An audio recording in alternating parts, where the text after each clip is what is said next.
प्यारे बच्चों, आज हम कक्षा 5 की कार्य पुस्तिका बुनियादी कौशल एवं विकास के हिंदी विषय के कार्यपत्रक 1 एवं 2 की व्याख्या करेंगे। तो चलिए वीडियो शुरू करें। उससे पहले हमारे चैनल को सब्सक्राइब जरूर कर लें ताकि आने वाला हर वीडियो सबसे पहले आप तक पहुंचे। वीडियो शुरू करते हैं। कार्यपत्रक 1। पहला प्रश्न है, दी गई कविता को पढ़िए, समझिए एवं लिखिए। यानी जो कविता दी गई है उसको पढ़ना है, समझना है और लिखना है। सुबह सुबह जब सूरज जागे, किरणों से अंधियारा भागे, चिड़िया गाए मीठा गान, खुश हो जाता सारा जहान। सुबह सिखाए अच्छा काम, मेहनत से होता बड़ा नाम। यानी ये जो कविता है उसको पढ़ना है, समझना और दिए गए प्रश्नों के उत्तर लिखने हैं। पहला प्रश्न है, कविता को पढ़कर अपनी कक्षा में सुनाइए। यानी कविता को पढ़कर कक्षा के अंदर सुनाना है।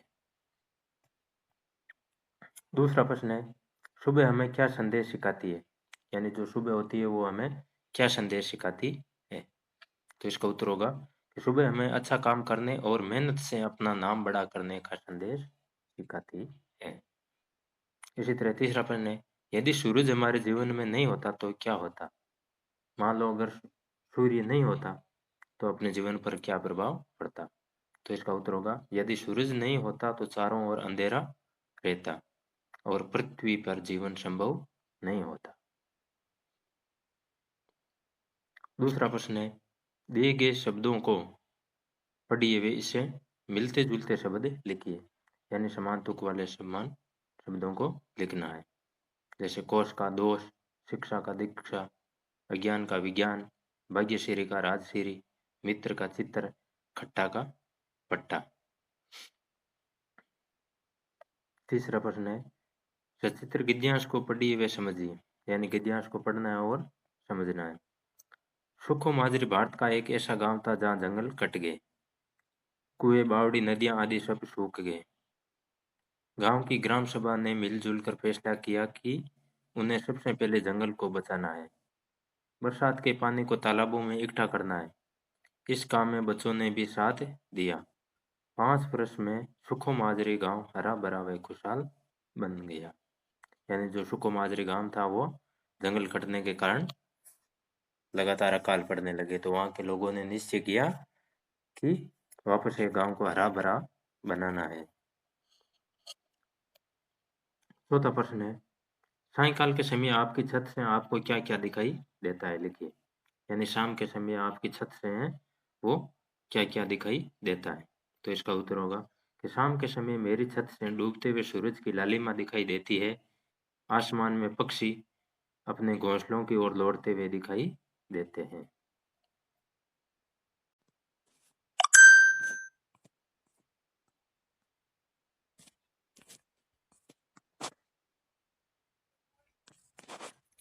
कार्यपत्रक 2। पहला प्रश्न है, आपने अक्सर घर के दरवाजे पर, बाजार में, मेलों में, बस स्टैंड पर, गली के मोड़ पर भिखारियों को देखा है। आप कक्षा में छोटे समूह में बैठकर अपने सहपाठियों से चर्चा कीजिए कि इनका रहन सहन, खान पान, काम काज व व्यवहार कैसा होता है। यानी आपने कहीं पर भी जो भिखारियों को देखा है तो उसके संबंध में चर्चा करनी है। तो चर्चा करके प्रश्नों के उत्तर देने। पहला प्रश्न है, भिखारियों के लिए हमें क्या करना चाहिए। तो इधर उधर जो भिखारी घूमते हैं उनके लिए हमें क्या करना चाहिए। तो हमें उनकी यथासंभव मदद करनी चाहिए तथा उन्हें आत्मनिर्भर बनाने की कोशिश करनी चाहिए।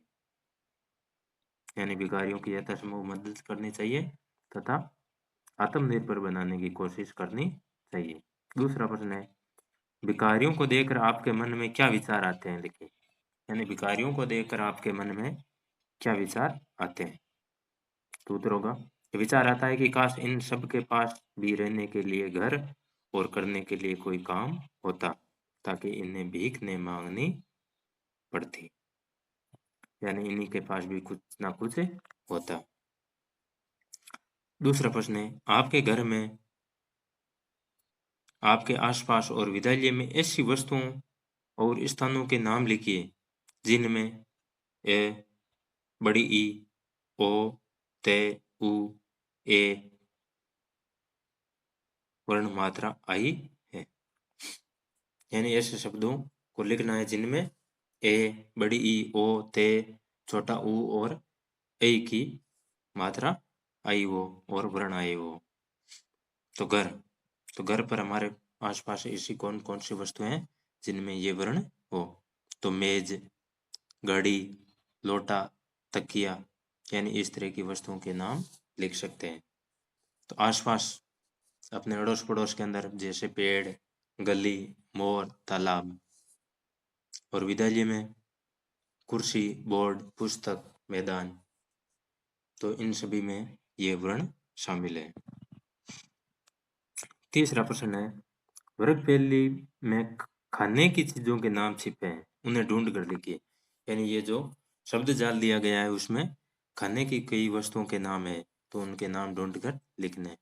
तो ढूंढते हैं तो हमारे सामने चावल, पूरी, जलेबी, हलवा, खिचड़ी, दाल, खीर, घेवर, रबड़ी आदि चीजें मिलती हैं।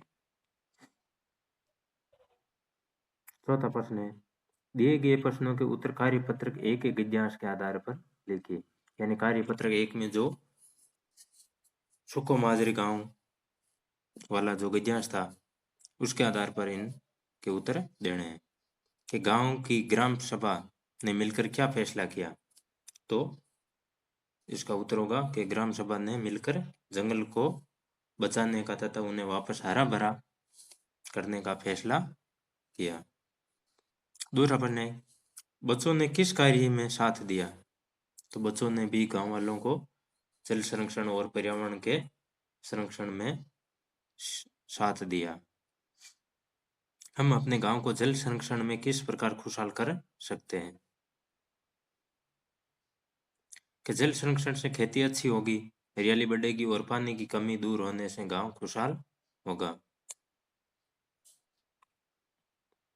पांचवा प्रश्न है कि दिए गए शब्दों को प्यारे या प्यारी लगाकर बोलिए और लिखिए। यानी शब्दों के आगे प्यारे और प्यारी शब्द लिखकर बोलना है। तो भैया, भैया के आगे प्यारे शब्द आएगा तो शब्द बन जाएगा प्यारे भैया। इसी तरह प्यारी बहना, प्यारी मैया, प्यारे पापा, प्यारी दादी, प्यारे काकू, प्यारे मामा, प्यारी बुआ।